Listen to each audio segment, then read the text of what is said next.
We got some injury updates to the San Francisco 49ers for fantasy football news. George Kittle is out 3 to 5 weeks, so make sure you're picking up Harold Fannin Jr. if you have George Kittle or a Brenton Strange or somebody to slot in a tight end while Kittle is out for that time. And the Niners aren't playing the Saints, they're playing the Cardinals, and I believe the Rams in that. So the Rams is really the only tough game. They should win the other two games. Kyle Shanahan also said they're evaluating kickers. They might bring some kickers in for tryouts.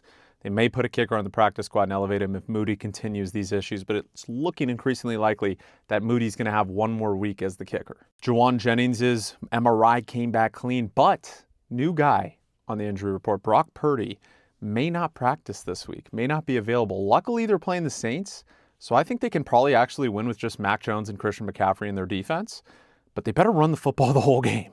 Get Brian Robinson like 25 touches in that game, save McCaffrey, and I still think they can beat the Saints. But still, this is concerning for fantasy managers of Brock Purdy because Pearsall's like production completely dwindles without Brock Purdy if Mac Jones is in there. Again, Mac Jones did make Brian Thomas Jr. look like the second coming of Christ, though. Now BTJ is looking a little down with Trevor Lawrence because most of his fantasy points were Mac Jones last year, so you never know. Overall, though, the Kittle injury hurts the Niners, especially in the next few weeks. But again, they have an easier schedule, so they can withstand some of these injuries, unlike last season. They got Luke Farrell.